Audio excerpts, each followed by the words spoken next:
મિત્રો આજે ધોરણ 6માં સ્વઅધ્યયન પોથી આવેલ છે તેમાં ભાગ 5 એમાં વિષય ગણિત પ્રકરણ 11 બીજ ગણિત આપેલ છે તેનું સંપૂર્ણ સોલ્યુશન કરીશું।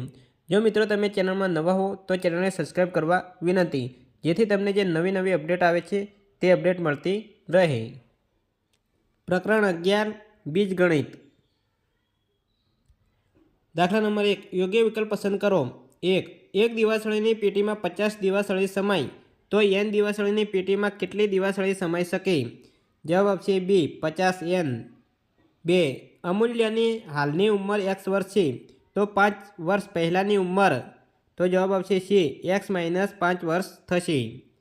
3 ચલ એટલે જવાબ આપશે A જુદી જુદી કિંમત ધારણ કરી શકે તે। 4 10 - x એટલે એ જવાબ આપશે D x માંથી 10 બાદ કરવા।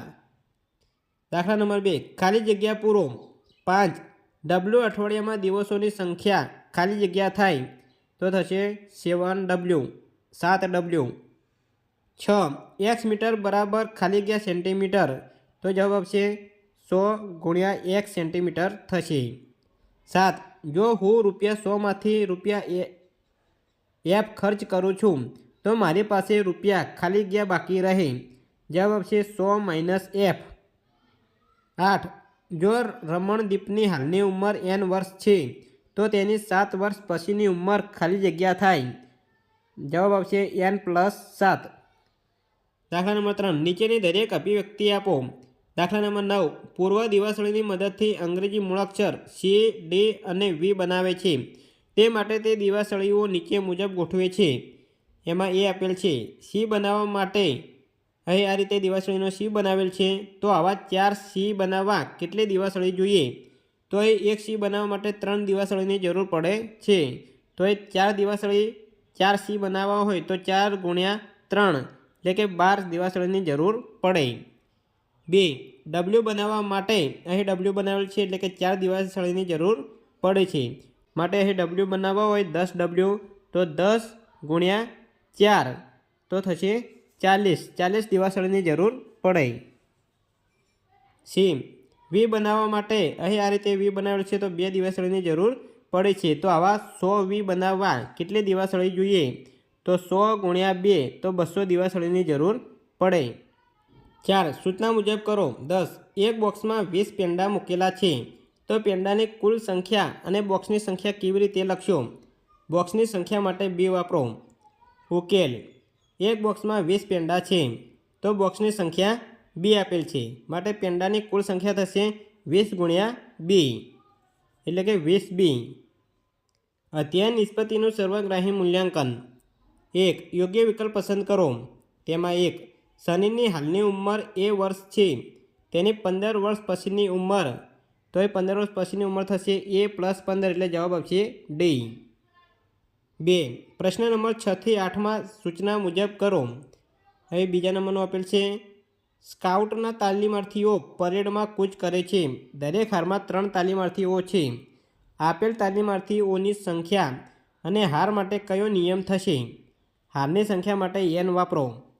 ઉકેલ એક હારમાં 3 તાલીમાર્થીઓ છે, કુલ હાર n છે, માટે અહીં 3 × n એટલે કે 3n થશે। 3 મહેશ એ સુરેશનો નાનો ભાઈ છે, મહેશ 4 વર્ષ નાનો છે, મહેશની ઉંમરના આધારે સુરેશની ઉંમર તમે કેવી રીતે લખી શકશો? મહેશની ઉંમર y વર્ષ છે। ઉકેલ મહેશ કરતાં સુરેશ મોટો છે, અહીં મહેશની ઉંમર y વર્ષ આપેલ છે, માટે સુરેશની ઉંમર બરાબર મહેશની ઉંમર +4 એટલે કે +4 થશે, તો y + 4 થશે। આ રીતે સમીકરણમાં લખીશું।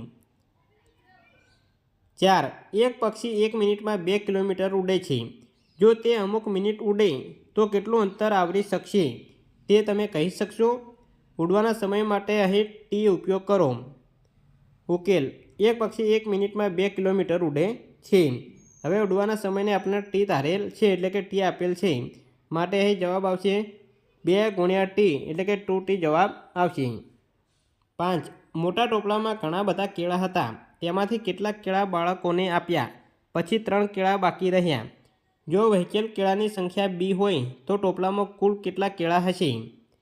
ઉકેલ હવે વહેંચેલા કેળા ધારો કે અહીં બી છે તો વધેલા કેળા 3 છે માટે ટોપલામાં કુલ કેળા 2 + 3 હશે। જો વિદ્યાર્થી મિત્રો અહીં પ્રકરણ 11 બીજગણિત આપેલ છે તેનું સંપૂર્ણ સોલ્યુશન કરેલ છે। જો વિડીયો સારો લાગ્યો હોય તો લાઇક કરો, શેર કરો અને સબસ્ક્રાઈબ કરો।